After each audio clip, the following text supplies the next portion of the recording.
besta efni sem ég hef bara séð koma hérna fram á svona sviðið. Makalegt að horfa hann að 16 ára gutta. Þetta eins og bara hann hefði spilað í 100 ár í deildinni. Örlygur skorar!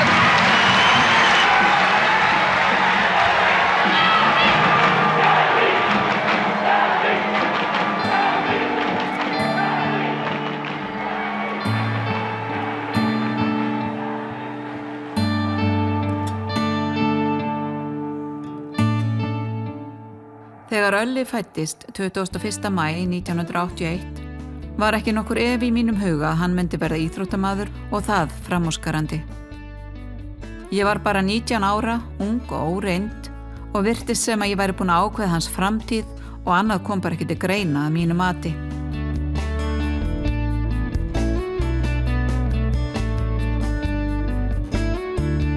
Þegar hann braut eitthvað á heimilinu, nýbyrjar að ganga og hann gerði mikið af því, þá var það bara merki hvað hann ætti eftir að verða góður í körfubolta. Þá þótti ekki gott að fjarlæga punt af heimilum þegar börn byrja að hreyfa sig. Þau ættu bara að venjast umhverfi sínu og Ölli var duglegur að henda öllu í gólfið. Þegar pabbi hans varð Íslandsmeistari í körfubolta með Njarðvík 1984 og Ölli þá 30 ára, var hefðin að leikmenn fengju bikarinn heim til sín í vissan tíma og mig minnir að hann hafi verið stór og flottur með litlum körfuboltamönnum og á þeim stutta tíma sem bikarinn var á heimilinu tók Ölli sig til og braut einn körfuboltamannin af bikarnum og þetta var náttúrulega mjög mikið mál, þurfti að senda bikarinn í viðgerð og smá uppákoma vegna þessa, en fyrir mig unga móður með mikinn metnað fyrir hönd sonar síns var þetta bara enn eitt merkið framtíð sonarins. Hann yrði sko íþróttamaður sem tekið yrði eftir. Þessi ógurlegi metnaður fyrir hans hönd íþróttalega séð breyttist sem betur fer og með tíð og tíma var það náttúrulega ekki bara íþróttir og athygli vegna þeirra sem ég sem móðir hans óskaði honum. Og þótt hann hafi verið mikill fyrir sér fyrstu árin, átti það eftir að breytast fljótt og var elsku Ölli minn alltaf ljúfur sem lamb og til fyrirmyndar í öllu sem hann tók sér fyrir hendur.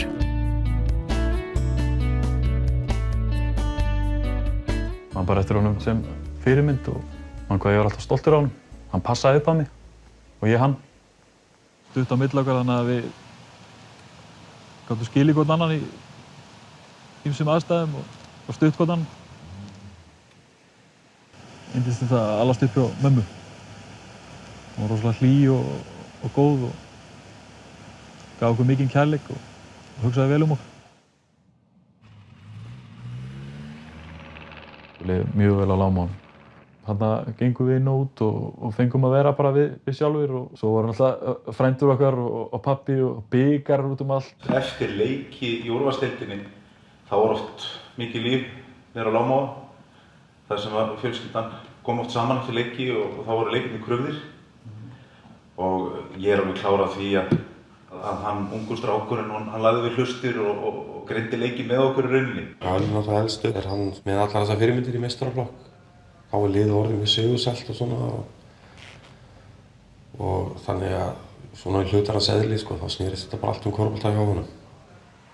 Ölli fékk bókina ævisöguna Magic Johnson. Las þar að Magic hefði sofið með boltann. Og upp á því þá svaf hann með boltann bara. En hann var líka alltaf með boltann. Það var alltaf verið að tripla undir fætur eða fram eða bara haldið á honum eða verið að snúa honum að putta eða hvað það er sko. Hann var bara alltaf með bolta í hendinni sko.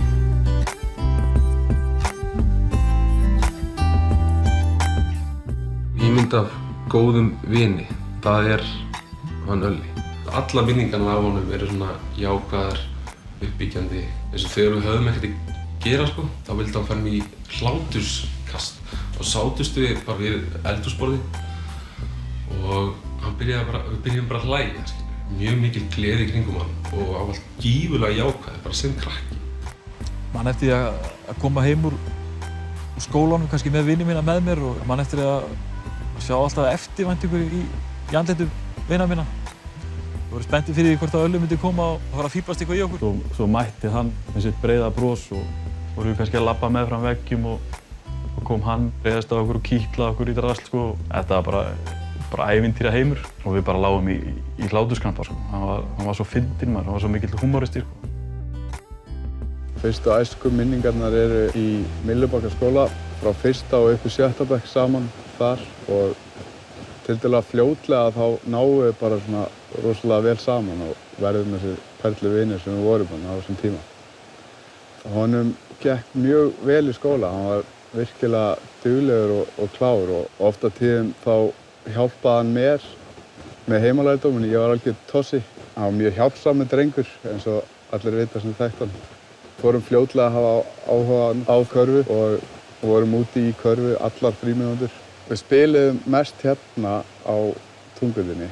Það skipti ekki nokkru máli hvernig viðraði úti. Það var að fara út í körfu og ef að planið var fullt af snjó eða ís að þá var því bara reddað með heitu vatni og skóflum og við vorum nánast bara 24/7 á þessum velli.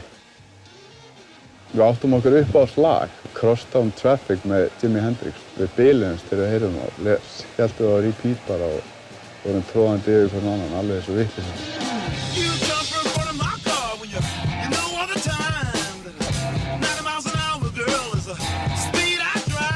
Við spiluðum alls ekkert oft á móti hver öðrum. Við spiluðum saman í liði á móti ímynduðum andstæðingum.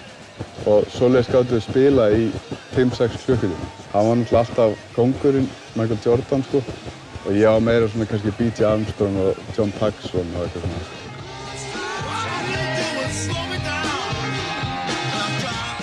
Upp úr 8-9 ára aldri þá var maður alveg farin að sjá hversu ógeðslega góður hann var sko. Við náttúrulega spilum ekkert alltaf þennan ímyndaða körfubolta. Við náttúrulega tókum leikið annars slagið á móti hver öðrum og það var ekkert grín sko.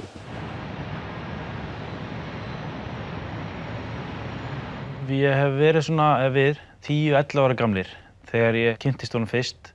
Byrjuðum saman í fótboltanum í Njarðvík og náttúrulega í körfunni á sama tíma og urðum bara bestu vinir. Maður lenti í því að hafa ekki spilað vel og svona, þá var hann alltaf eiginlega svona sagði manni, þú veist, ekki dvæl sko, haltu áfram. Það var mjög góður kostur við hann, myndi ég segja. Hann var mjög svona hvetjandi. Ölli og Logi voru nú alveg mörgum klössum fyrir ofan alla hina og drifkraftinu í liðinu. Við unnum aldrei neitt.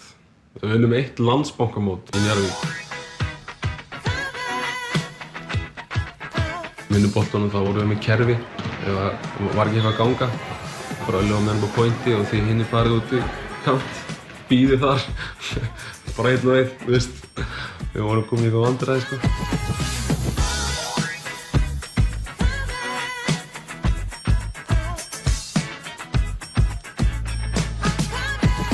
Ég var að byrja að segja við hann bara 12 ára, þú ert að fara í NBA, maður. Þú ert bara pottþétt að fara í NBA, maður. Þú var að geyma gömlu skólabækur hérna, þú geti selt þetta þegar þú ert hins frægur. Það var alltaf bara, hei, rólegur, þetta er rólegur.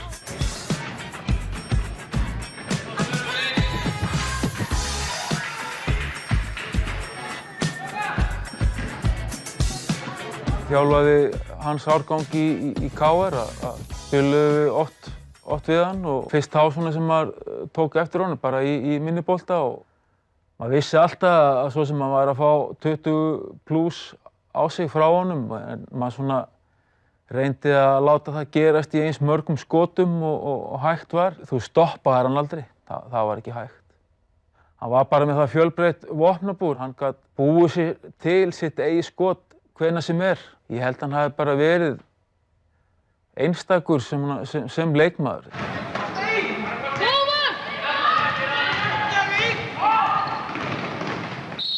Eins rólegur og hlédrægur hann var svona utanvallar að þá var keppnisskapið svo sannarlega til staðar á vellinum og hann hataði að tapa og maður sá alltaf að hann gerði miklar kröfur til sjálfsins.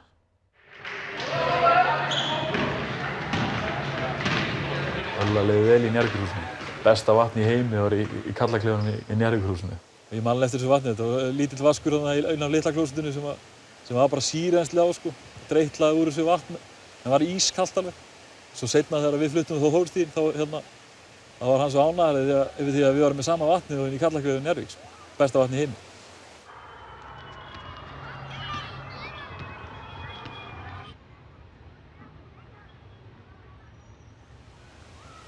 Þegar við búum inn á Þórstíðin, þá var ég 13 ára gamall og hann 15 ára.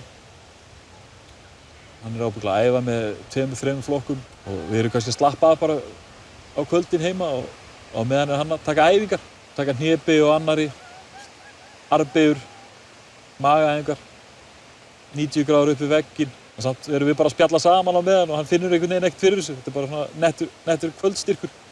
Maður sér að framfarirnar eru svakalegar á þessu tíma. Það var mjög dýrmætt að eiga bróðir sem var svona nálægt manni og við svona lifðum og lærðum saman. Gátum spottað húmor í atvikum bara með því að horfa í augun okkur öðrum og án þess að segja neitt. Svo kærleikurinn á milli hans og Elvars bróður hans var gífurlegur, bara sjaldgæfur kærleikur sko á milli bræðra. Hann elskaði mömmu svona gífurlega heitt, talaði oft það. Mjög sterk tengsl á milli þeirra.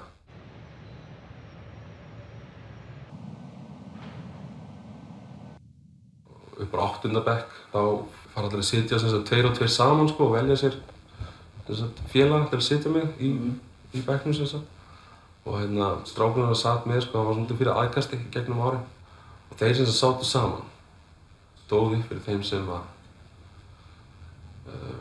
var fyrir ykkur áreiti bara alla tíð sko.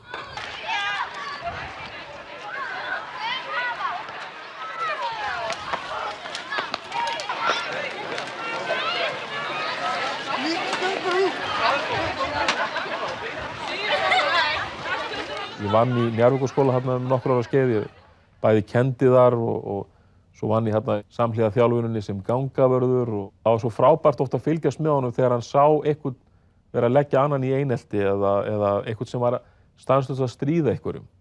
Hann lét þá til sín taka og kannski gæti þetta verið einhver, kannski í vinahópi Ölla og þegar Ölli var bara hún nóg að þá lét hann í sér heyra sko og lét þennan ágæta vin sinn vita því að ef hann færi nú ekki að láta af þessari hegðun þá yrði hann að taka til sinna mála sko. En hann var mjög svona heiðarlegur, hlýlegur og bara ofboðslega góður drengur. Mjög gott eintak.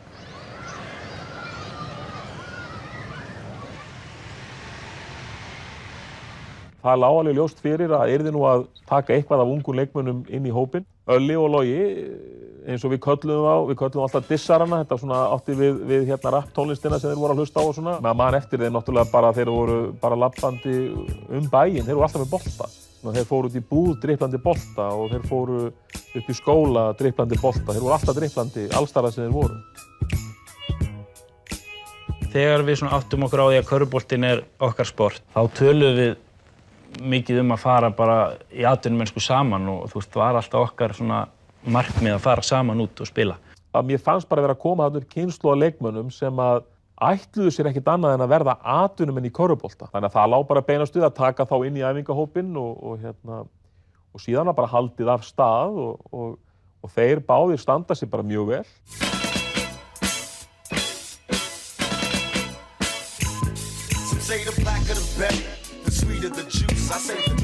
Hann var með svona náttúrulega styrk. Síðan alltaf hafði hann bara þessa körfuboltalegu hæfileika og þessa líkamsstjórnun. Og svo hafði hann þetta að boltinn virtist vera límdur við hann og hraðabreytingar, stefnubreytingar, þetta hafði hann bara algjörlega nánast frá A til Ö. Þegar hann byrjaði að æfa með okkur, sko, þá varð mér og Frikka þjálfara og strax ljós, sko, að hann var bara tilbúinn þannig lagað, sko. Það var miklu betri heldur en allir héldu og ég held að það hafi ekki gert sig grein fyrir því fyrir hann byrjaði að æfa með meistaraflokk. Sjálfsög bjóst maður kannski ekkert við að hann myndi spila neitt þetta fyrsta sísón, en það er kannski mjög óalgengt að það gerist. En náttúrulega eins og hlutinni þróist, þá náttúrulega óx hann bara með hverju mánuðinum og Frikki náttúrulega kasta honum út í djúpulöðinu sem náttúrulega djörfu ákvörðun hjá Frikka. Í nóvember, desember, þá fer ég svona að velta ýmsu fyrir mér og langaði að breyta svona ákveðinni taktík og Ölli var þá búinn að vera mjög duglegur og var bara fann að standa sig gríðarlega vel. Þá ákveði ég í rauninni að setja Frikka á kantinn og Teitur þá hinum megin, þannig að þá er ég í rauninni með 2 leikmenn sem að geta skorað. Þá snerist þetta bara það í rauninni hvort að Ölli gæti tekið leikstjórnarhlutverkið. Hann var bæði hissa en ofboðslega glaður, en svo sá maður líka að hann hafði bara alveg trú á sjálfum sér. Hann vissi alveg að hann gæti þetta. hann var ekkert smeykur við þetta. En það var ungi liðsmann Njarðvíking, Örlygur Sturluson, sem innsiglaði sigur Njarðvíkinga en þeir unnu leikinn með 1 stigi, 82-83. Hann stendur sig vel og kjölfar náttúrulega vex alltaf hans hlutverk og endanum náttúrulega það sem hann skilja í lokin. Þetta er náttúrulega bara tölur eins og leikmann sem er búinn að spila í 10-12 ára að skila.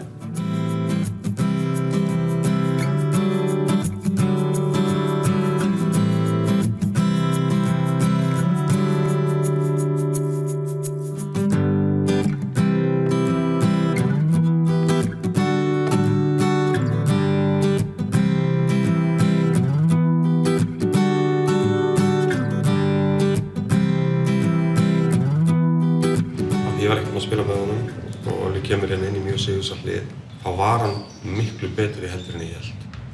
Og hann var með þetta sem kannski ekkert allir körfuboltamenn eru með. Hann var með svona sprengikraft. Styrkurinn var svo rosalegur með hann. Það var náttúrulega þannig að engin veikleikar á hann. Hann var náttúrulega frábær varnarmaður. Hann var góð sendingamaður. Hann var góð frákastari með þetta brjálæðslega dræf sem hann var með. Ef hann hefði spilað í þessari deild eins og ég átti þessi ár, sko, þá hafði hann líklegast stólið fleiri boltum en ég. Því hann var með alveg rosalega auðvitað þess að stela boltum.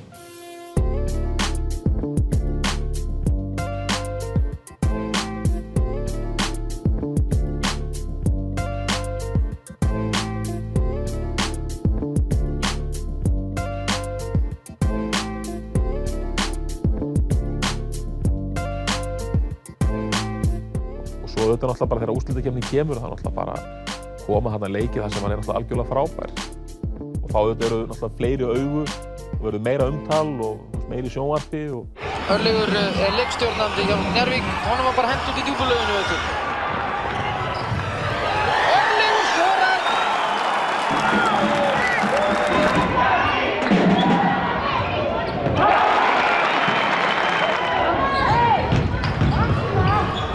Takk eftir því, strákar. Hann er 16 ára þessi drengur nummer 8. Hann er ekki orðinn 17. Öll þessi úrslitasería er náttúrulega mjög minnisstæð bara svona kannski svolítið bara í heildina fyrir manni.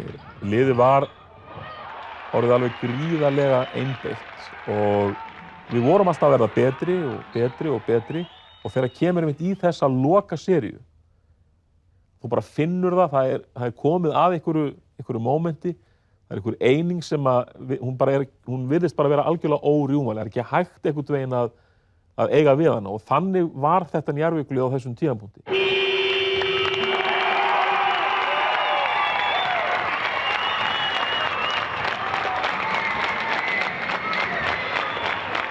Við vorum að fara suður með sjó í eina af mörgum ferðum, körfuboltaferðum, ég og Einar Bolla og Gunni Ölves.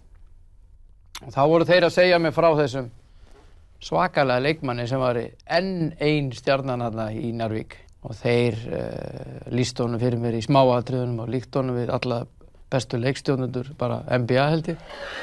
Og Örlygur.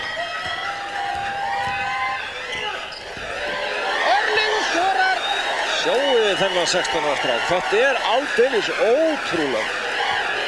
Sjáu þið þetta aftur hérna. Það gekk sjáinni. Örlygur, þessi ungi drengur, er leikstjórnandi Njarðvíkur liðsins.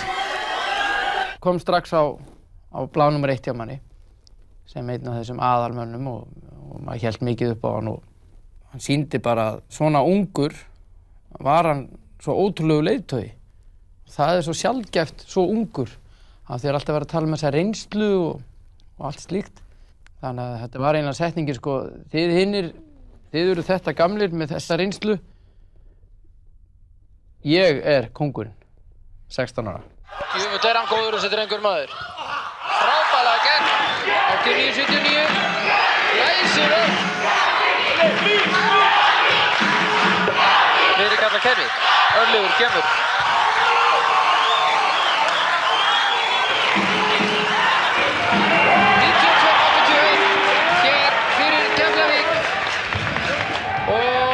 Staðan er 2-2, hreinn úrslitaleikur á þriðjudaginn.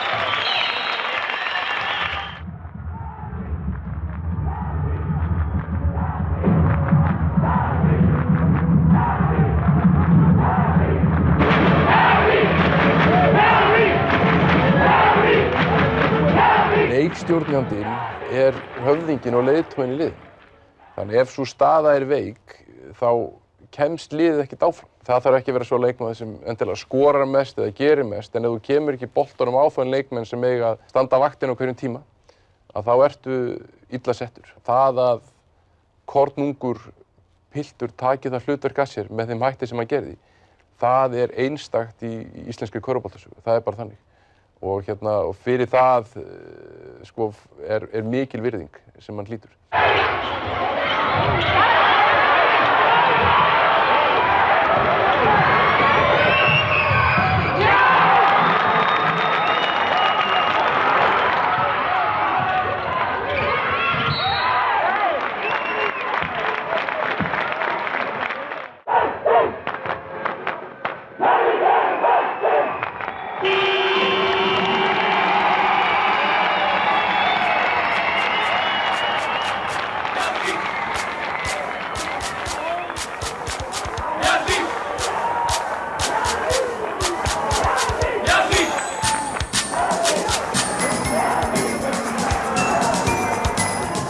KR-ingar í úrslitum, hvernig líst þér á það baráttu?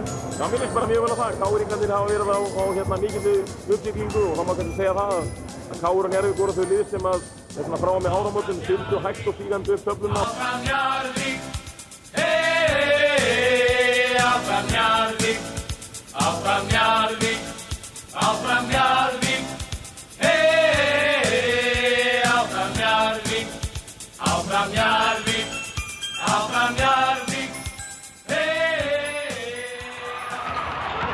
Og Örlygur, þú sjá, hann fer alla leið sjálfur þessi piltur, já, hann gerir það og Carvalho, laglegt hjá pilti, góð með 60, sjáum þetta hérna hvað hann gerir þetta vel í strókum. Frábært hjá honum. Það skiptir engu máli þó að þessi pínlítið tappið maður, hann svo hrikalega fljótur að hann bara klárar þetta hraðanum. Hann náttúrulega gerði okkur að betra liði. Hann bara svo mikla virðingu fyrir öðrum og eldri leikmönnum og var þannig svo mikil fyrirmynd. Það var aldrei neitt svona kók í honum. Þrátt fyrir þessa velgengni, svona snemma á ferlinum. Þetta var frábærlega gert hjá Örlygur Sturlusyni og sjáu þið piltinn. Já, hann skorar. Hann mjög steypur þessi hann Örlygur með gríðarlegan stökkkraft líka.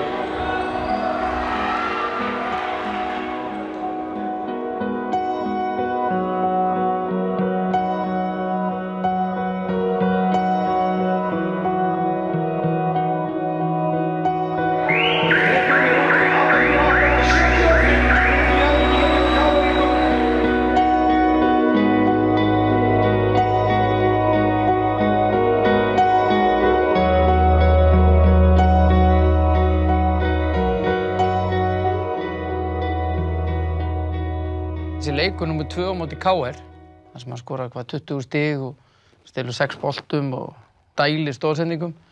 Sá leikur hans leikur. Og það væri bara, þess virði bara að sýna þann leik bara í heild sinni, aftur. Og til þess að menn myndu sjá hverslega snillingur var þannig á ferð.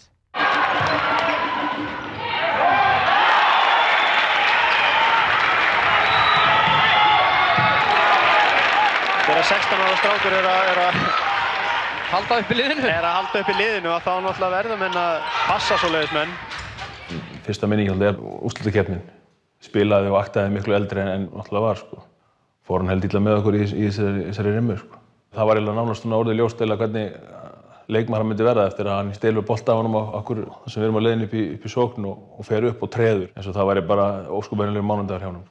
Fekk maður svona smá fiðring, sko, hann var heldur langt á undan sínum jafnöldrum. Það eru margir sem eru flinkir með boltan, en þeir geta driplað frá hliðalínu að hliðalínu.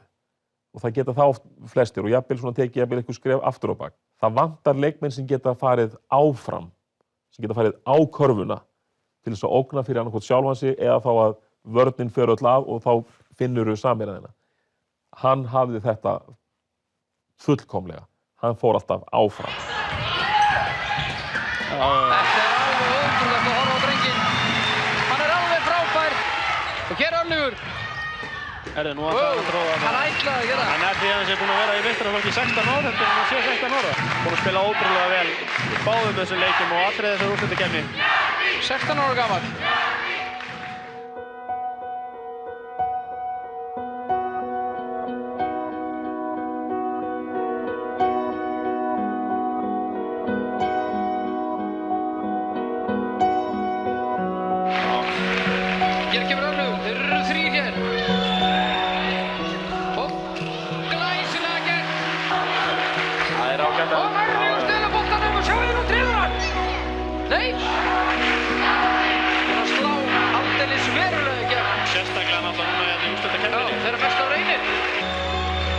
sendingin frá Ölli. Já, hann hafði bara eiginlega allt fram yfir aðra leikmenn. Það má bara orða það þannig.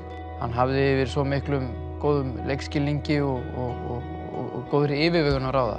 Það með ólíkindum hvað hann hafði yfir miklu sjálfsöryggi og sjálfstrausti að ráða á þessum aldri. Ég eiginlega sæi það ekki gerast í dag.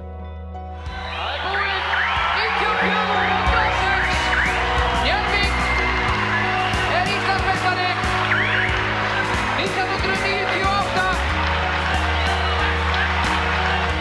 Pítur Sessons 34 stig fyrir Njarðvík. Friðrik Ragnarsson 29, Teitur Örlygsson 15 og litli frændi Örlygur Sturluson. Hann skilaði sínu hlutverki alveg 100% alla þessu úrslitakeppni.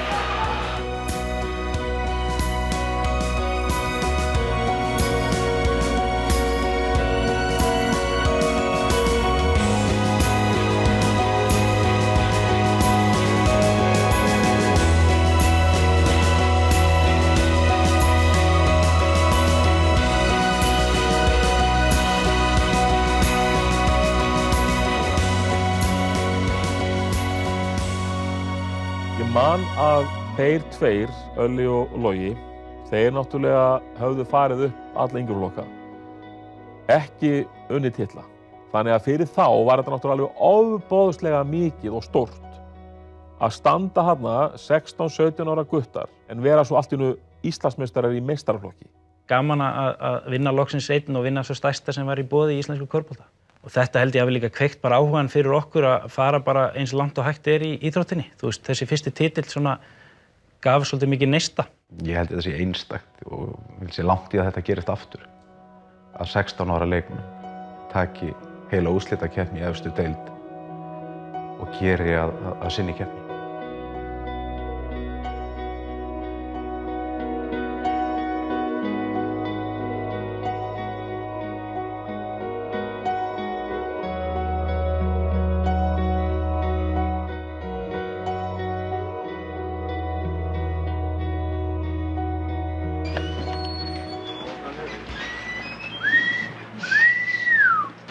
Sjáu þið sekkina hérna?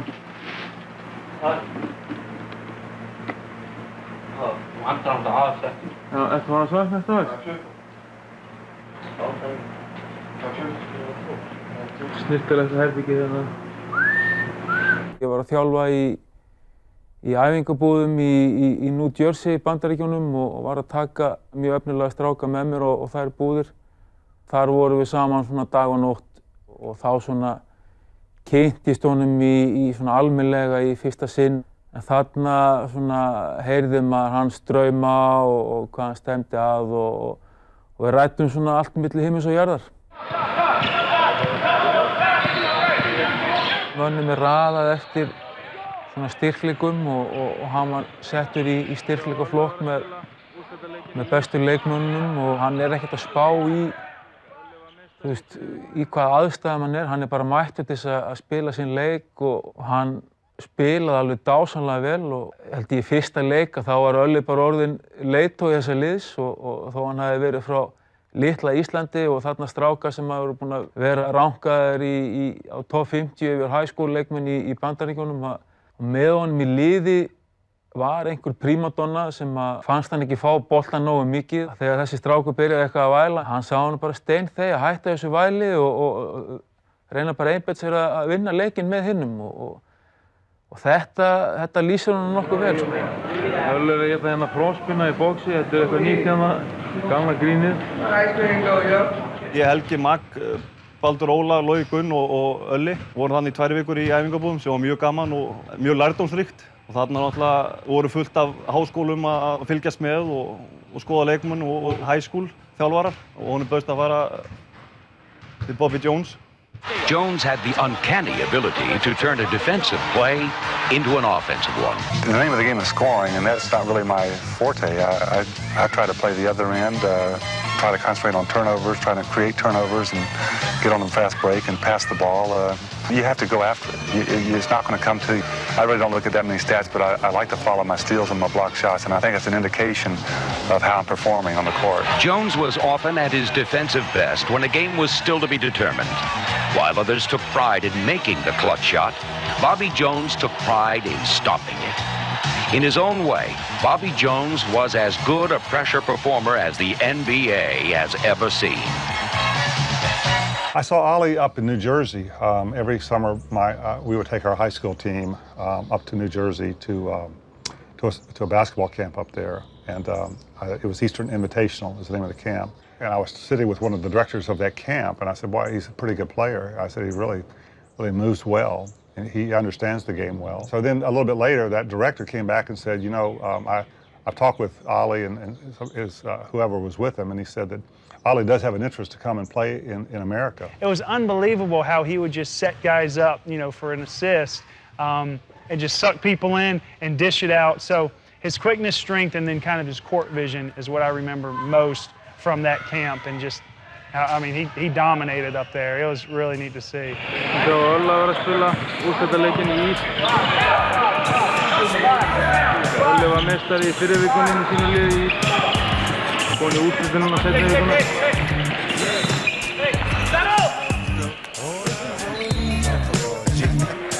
Roll up in the club.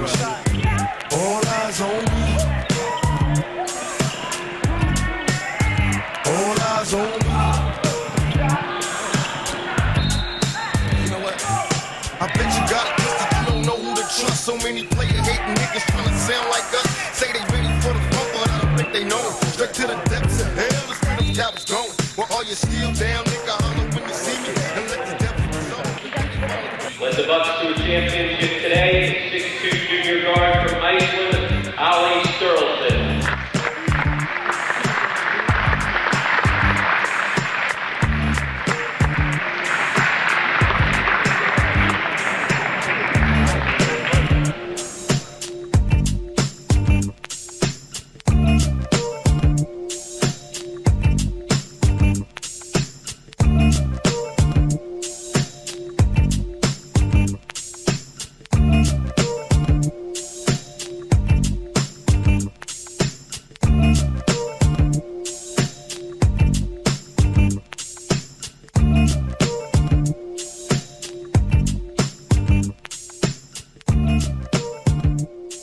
Ollie came to us maybe in August of that year. We picked him up at the airport. He came in late one night and he was just worn out and he was hungry. And so we stopped at McDonald's and he really liked that. He stayed with us for a while. He'd be the kind of guy who would go into the den. If the television was on, he would watch whatever you're watching. If he was with the crowd, they were going to go to McDonald's. Yeah, that's great. Let's do that. Kind of go with the flow, easygoing guy. Was happy to be a part of everything and just was just wanted to fit in. He primarily stayed with the Hugies, lived with them. They're about 5 minutes from our house. At first he was quiet, but after a while, once we got to know him, he really opened up and was a good friend.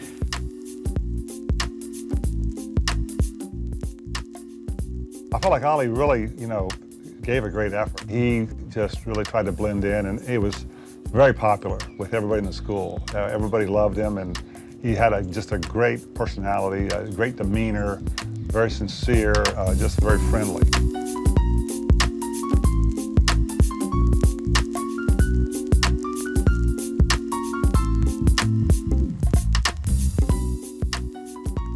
That was the first time we had ever had a foreign player or, someone from another country come over and play with us. And we had a bunch of different plays, defensively and offensively, at Charlotte Christian, and just didn't know if he was going to be able to adapt. But man, he fit right in, and he was a leader from the first day he got there.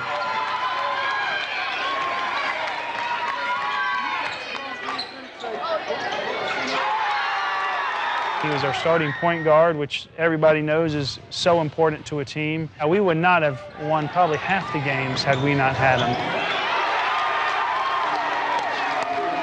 Most point guards would come down and set everybody up and then dish it for the scoring, but he would create for other people when we needed. He'd do our scoring for us, when we needed it. I mean, they had to double team him just about, every game, so in order just to slow him down.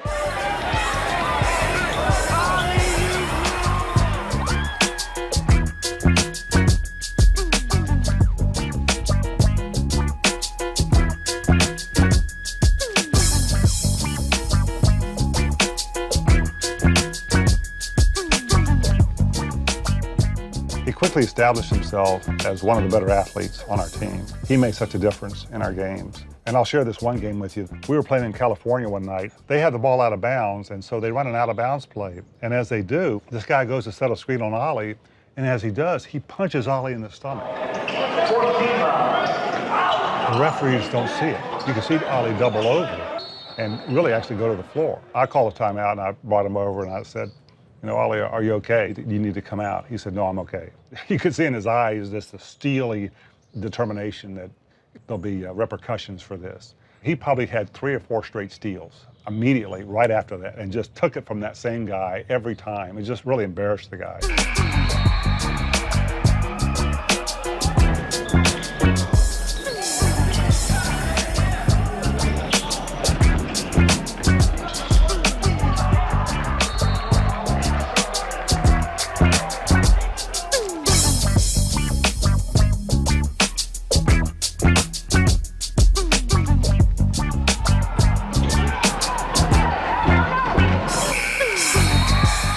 As we walked off the court, one of the reporters said, do you guys know who you just beat?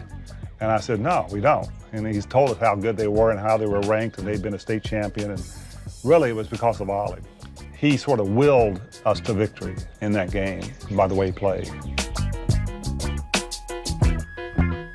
Ollie had the strength and the stamina to pick the guy up full court. And he would wait for the ball to come in bounds and he would get on his man and work him, not looking for the steal every time, but looking just to turn him back and forth as he came up the court so he wouldn't have a free look to see who's open. That kind of motivated everybody else to say, hey, he's working that hard, up that high, well, let's everybody else come up and get on our man and keep the pressure on. You know, he led by example by doing that.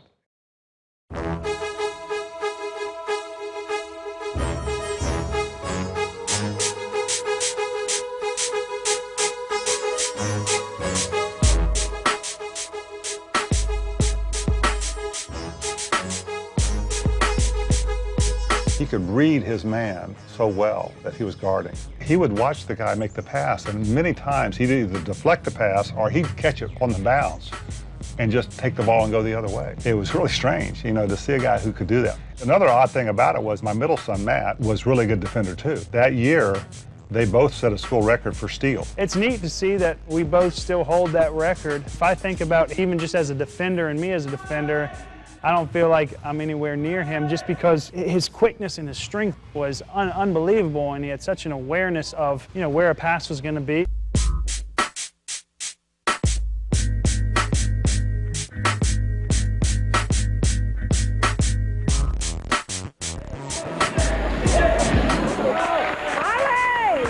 When I played at Appalachian State, I had to guard Dwayne Wade when he played at Marquette my sophomore year.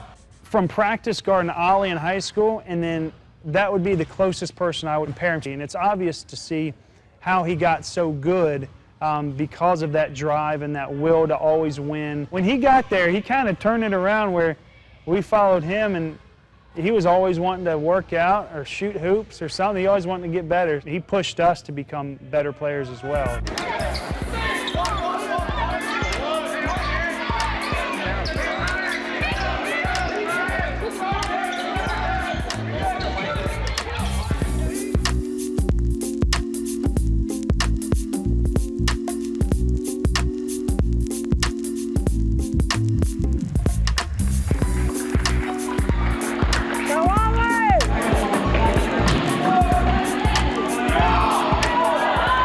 Most players really have a desire to shine themselves. That's good to an extent, but when it interrupts what somebody else might be able to do, it kind of hurts the team.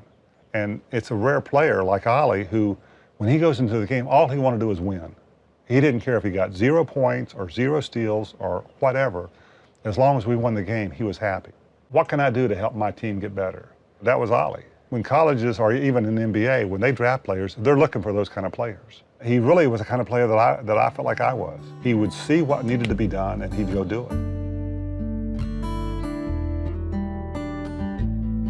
Whenever I go watch a high school game, I'll look for a player who's like Ollie, and I've not seen one yet. I don't know if I ever will. I just don't know if I'll ever see a player like that again. He was pretty unique.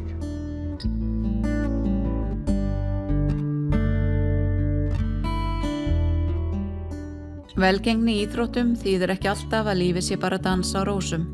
Það getur tekið á þegar maður er ungur að fara frá fjölskyldu sinni í langan tíma og búa eina ókunnugu fólki í öðruvís umhverfi en maður er vanur. Ölli þjáðist af mikilli heimþrá þegar hann var út í North Carolina og þegar hann kom heim var hann rótlaus og átti erfitt með að finna sig. Margt hafði breyst á þessum tíma sem hann var úti og hann var lengi að ná áttum. Hann gerði líka mikla kröfu til sín sem íþróttamaður og það var erfitt að þurfa alltaf að vera að toppa sig. Hann byrjaði í skóla en fann sig ekki þar. Ég sagði við hann að ég vildi fyrst og fremst að hann væri hamingjusamur, sama hvað hann tæki sig fyrir hendur, greip hann það á lofti og tilkynnti mig nokkrum dögum seinna að hann vildi hætta í skólanum og fara að vinna í ruslinu. Þeir væru svo vel launaðir þar. Eftir á að hyggja held ég að það hefði verið betra fyrir Ölla að fara ekki út svona ungur og ég veit að hann, ef hann væri hjá okkur í dag, myndi hann ráðleggja öðrum í hans sporum að hugsa hlutina út frá eigin þörfum. Þetta hentar ekki öllum og það gerði það ekki í hans tilfelli. Það var líka ástæða þess að Ölli þáði ekki að vera lengur í skóla erlendis, þrátt fyrir tilboðum slíkt. Hann var fyrst og fremst manneskja með miklar tilfinningar og leið vel í sínu rétta umhverfi. Hann hafði ótrúlega góða nærveru og var hæglátur en vinamargur og með sterka réttlætiskennd.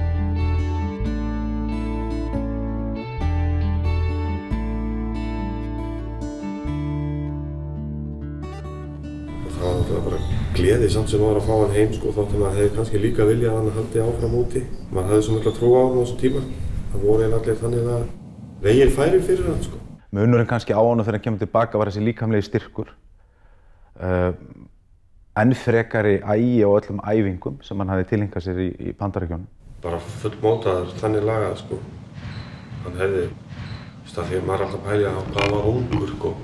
Líkaminn á hann var bara eins og sko þrautþjálfuðum atvinnumanni. Þetta gerist alls hrikalega hratt í Ölla sko, hann er bara kemur labbandi hérna inn á æfingu og er komin í landsliðið bara 1,5 ára seinna.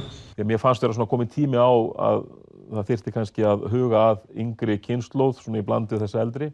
Hann var einn af þeim leikmönnum. Hann var heldur betur farin að láta til sín taka og hann var erfiður viðureignar og maður fann það á samherjum hans hvort sem það var hjá meistaraflokki Njarðvíkur eða hjá A-landsliðinu að það kom jafnvel sumum á óvart jafnvel á A-landsliðsæfingum hversu góður hann var í rauninni. Hrikalegur heiður þegar litli frændi var hann í landslið. Við erum alltaf búin að vera saman í landsliði og ferðum erlendis og verið herbyggisfélagar og við erum 5 saman strákar og verðum mjög nánir. Það voru ég, Sæmi, Davíð, svo Logi og Ölli, mjög rólegur, stöðt í sprellið alltaf.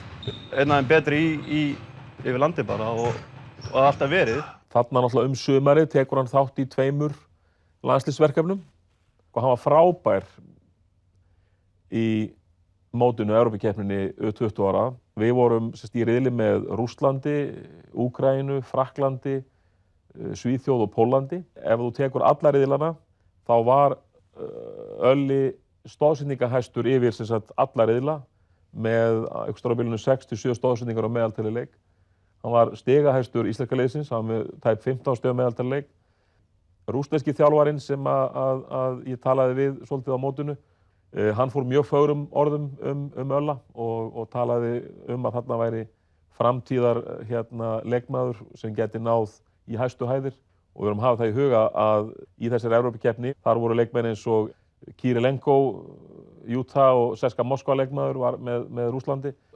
Ölli átti glimrandi leik á móti Rússum. Hann var með 20 stig og 11 stóðsendingar og hann bara stýrði nánast leiknum þannig lagað og þeir voru yfirburðamenn í þessum leik á vellinum, Kirilenko og Ölli. Það er bara þannig.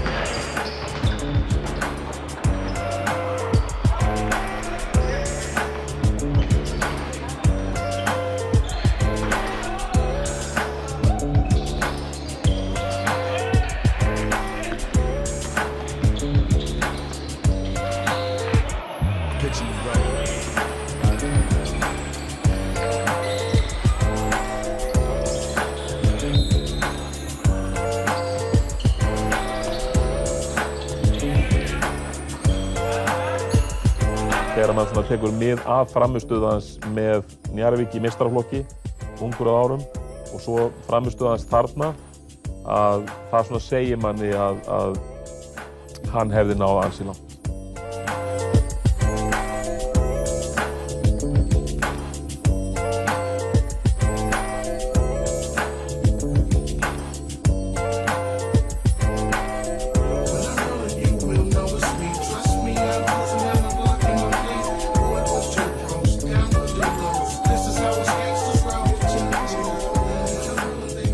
Svo byrjar hann svo með Njarðvík þarna aftur haustið, þannig að áttaði mig á því og vissi það. Ég var með þetta að fá bara frábæran leikmann tilbaka og bara mikil tilhlökkun að vinna með honum aftur. Ég man eftir tímabilinu fyrir áramót 99, við töpuðum ekki leik. Það var gríðarleg gleði í öllum leik okkar og allt Njarðvíkingar, uppaldnir hjá félaginu, með hann fremstan í flokki þar sem hann stjórnaði spilinu á svona náttúrulega bróður mínu Teit. Það kom fyrir þarna haustið að við byrjuðum allir inn á frændurnir. Þá eru þeir frændur og bræður allir inn á. Og þá Örlygur og Gunnar. Og hann nýtir Gunnar Örlygsson. Mér fannst hann bara spila stórkostlega allt þetta tímabil fram á jólum. Fyrir einasti leikur. Og það var unun að spila með honum. 99 árið sko, þá vorum við orðnir alveg opbáslega rútineraðir í liðinu. Vorum virkilega góðir og það var svona ekkert ekstra álag á einum meðan einum leikmanni. Við róturum nokkuð mikið og liðið var alveg í súpergýr og þetta var óbúðslega skemmtilegt haust. Teitur Örlygsson og Páll Kristinsson voru stigahæstir með 18 stig en Örlygur Sturluson og Brúnel Perry skoruðu 16 stig hvor. Ljóst að leikmenn Njarðvíkur í góðri æfingu og liðið líklegt til afreka í vetur. Úrslitin á Akureyri í gærkvöldi 103-86 Njarðvík í vil. Það var svo oft þannig að maður tók ekki eftir öllu þessu sem maður var að gera. Ekki fyrir hún las kannski bara tölfræðina eftir á. Var hann með 12 fráköst í leiknum og 8 stoðsendingar, 5-6 stolna bolta eða eitthvað svona. Það er eitthvað sem hann gerði bara alltaf og þú veist, þetta IRB-lið var til dæmis, þegar við fullt af stjörnum, sameina lið Keflavíkur og Njarðvíkur. Hann var þar að spila stóra rullu. Það er ótt að segja að það sé saga til næsta bæjar þegar Keflavík og Njarðvík sameinast í einu körfuboltaliði. En það hefur nú gerst og liðið mun keppa í Evrópukeppni undir merkjum Reykjanesbæjar. Þetta virðist bara ganga vel. Ég meina við höfum, sem ég segja, eftir eina helgi og hafa verið engir árekstrar þá helgi allavega.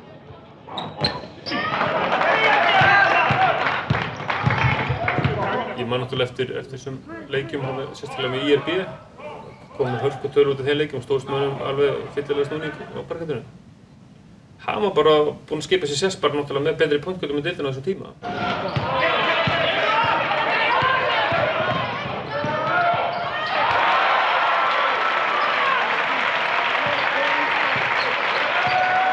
Picture me rolling.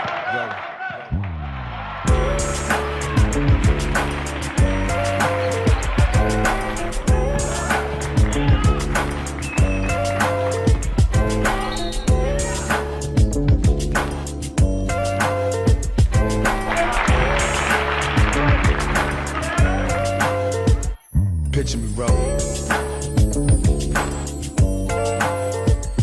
Við vorum á rúndinu með eitthvað svona hangsa á kvöldin og ég var að segja það, þetta er náttúrulega, þú ert bara orðinn betri en þessi gæjar og hann var svona, já, ég finn alveg, á æfingum að ég á fullu tré við þessa gæjar.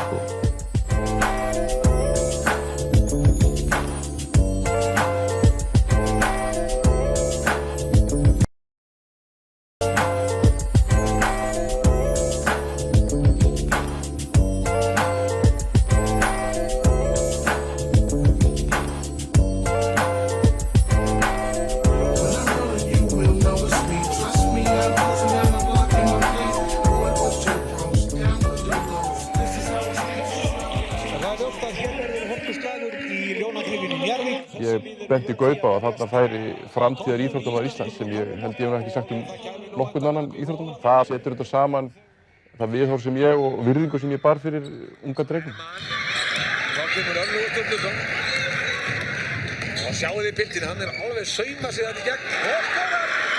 Eins og þessi leik á móti Keflavík í miðjum desember 99. Keflavík komst yfir ef við vann 10 stigum fljótlega í leiknum og þá sneri Ölli algjörlega þessum leik við. Skoraði 17 stig í fyrirháleik, held ég 8 stoðsendingar. Sjáu þessar sendingar hjá honum. Hann les leikinn mjög vel. Það er ótrúlegur. Hans styrkur er akkurat þetta að keyra körfinu. Við sáum hann áðan fara alla leið. með frábært jafnvægi og nær að klára þá hreyfingu eða þá að finna menn fyrir utan í opnum skotum. Hann tók leikinn ásamt fleirum bara upp á næstu víddir fyrir íslenskan körfubolta, það bara þannig. Með fagmennsku, nálgun og þessi yfirvegun, þessi ró, þetta kannski svona ákveðið kæruleysi sem þú þarft að nálgast leikinn sem mér fannst bara aðdáunarvert og þennan vetur 99-2000 var hann sennilega besti leikmaðurinn í mótinu. Þá Örlygur og sendir á frænda sinn teik. Illa Gunnar. Glæsileg sókn og enn einu sinni það leikmaður númer 7 sem það arkitektinn.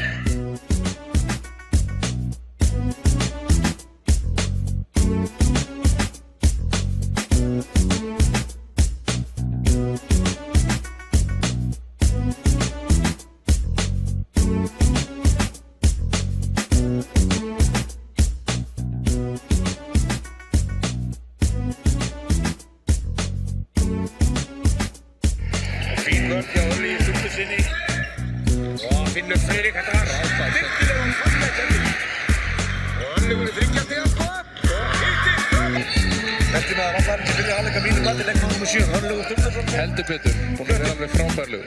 Hann verið að knipra sendingar og hann í raun heilinn á baku þetta Njarðvíkur lið. Hann búinn að spila mjög vel í þessum leik. Hann að spila þessa miðju bakvarða stöðu. Þannig að hann búinn að leysa það gríðarlega vel. Við heyrum talað leikmenn sem eru triple-double leikmenn eða leikmenn sem eru með þrefaldar tvennur. Hann var klárlega á þeirri leið að verða svo afgerandi leikmaður að hann gæti verið með plus 10 stig, plus 10 stóðsendingar og plus 10 fráköst á meðaltali. Og hann var búinn að ná nokkrum svona þrennum á þessu tímabili og ef hann lenti í einhverju öngþveiti þá bara gat hann með þessari tækni að stefnubreytingu, hraðabreytingu, þá komst hann fram hjá hindrunum. Hann hljóp mjög sjaldan á staurinn í eyðimörkinni. Þegar við erum að horfa á til dæmis NBA þá sjáum við að sumir leikmenn eru stundum eins og ballerínur. Þeir þurfa ekkert pláss til þess að komast þar sem þeir ætla sér að komast. Meðan svo kannski einhverja aðrir sem jafnvel eru ágætis íþróttamenn, þeir lenda á staurnum. Örlygur heitinn var með þessa hæfileika. Hann gat dansað eins og ballerína með boltann og þegar þú hefur þessa eiginleika þá nánast ferðu það sem þú ætlaðir þér að fara og vörnin getur ósköp lítið gert í því. Og þetta bara sem hann hafði fram yfir nánast alla aðra allavega íslenska leikmenn. Örlygur, gerir þetta laglega! Hitti ekki! Talaði mikið nokkuð við Ölla eftir hennar leik og það sem ég dáðist að var nálgun hans á leiknum. Hann talaði vel alla og þessi yfirvegun sem hann hafði á leiknum skilning sem kom fram í þessu leik. Það er úti 77. Þetta eru lokatölurnar í leiknum. Njarðvíkingar tryggja sigur í hörkuleik. Svali, þetta var Þetta var mjög skemmtilegur leikur. Örlygur Sturluson stigahæstur í liði Njarðvíkinga. Hann skoraði 21 stig. Hér er að hefjast stjörnuleikur KKÍ og hér eru á gólfinu margir af bestu körfuknattleiksmönnum landsins. Það er hafður þessi háttur á hverju ári að þjálfarar tveggja efstu liðana í efstu deild karla þjálfa stjörnuliðin og velja sér sjálfir þá leikmenn sem eru í þeirra liði. Það var ekkert annað sem kom til greina. Ég ætlaði bara að velja hann númer 1. Þannig ég ætlaði bara að tryggja þann leikmann sem ég fannst vera bestur í það minnsta af íslensku leikmennunum á þeim tímapunkti. Og í mínum huga var hann besti leikmaður Íslandsmótsins og þess vegna valdi ég hann. Og það var þá bara í rauninni enn ein fjöðurinn í hans hatt að hafa verið valinn númer 1 í rauninni í stjörnuleik og þetta ungur.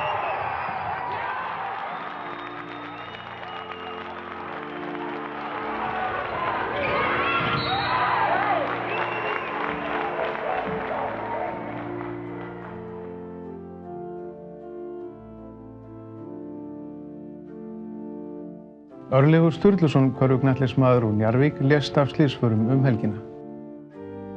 Hann lék fjölda landsleikja með öllum ungmenna og unglingalandsliðum Íslands og í vetur lék hann sína fyrstu A-landsleiki. Örlygur sem var í hugum margra, framtíðarbakvörður íslenska landsliðsins, var aðeins 18 ára gamall. Þar sem englarnir syngja, sefur þú, sefur í djúpinu væra. Við hinn sem lifum í trú, að ljósið bjarta stæra.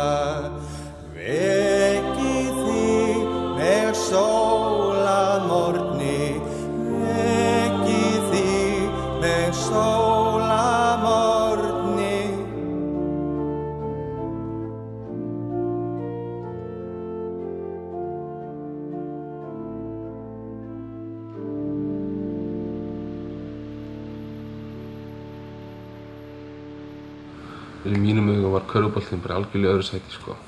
Með hvernig maður hann hefði getað orðið. Þetta einmitt maður sem hefur orðið frábær fyrirmynd. Mjög sorglegt að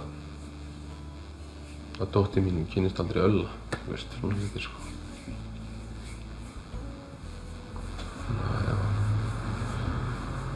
Mjög ósanngjarnt. Þegar svona einstaklingar falla frá sem að skara fram úr, eins og Örlygur gerði, skildi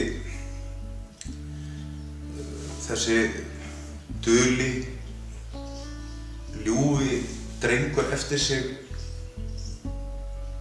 stærra skarð en nokkurn grunar.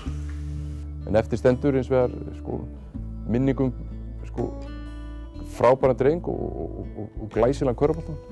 Njarðvíkingar og aðrir hafa tileinkað sér hvað maður getur lært af þessu stutta lífsleipans til að bæði fara í leikinn og lífið og þroska hæfileika sína. Öllu var með mjög þéttan kjarna. Það var ekkert fyrir neinum utanaðkomandi áhrifum eða neitt. Það var bara einhvern veginn strax mjög tengdur við sjálfan sig. Strax með góð og sterk gildi sem maður fylgdi eftir. Það var rétt sín og hógvær en samt leið duglegur og kappsamur. Ég er bara fyrst og fremst ósannlega þakkláttur fyrir að hafa fengið þau forréttindi að eiga hann sem bróðir. Þó svo ég hefði viljað hafa með mér hérna til æviloka. Og minningin hans svo góð og hún lifir alltaf og mun alltaf lifa.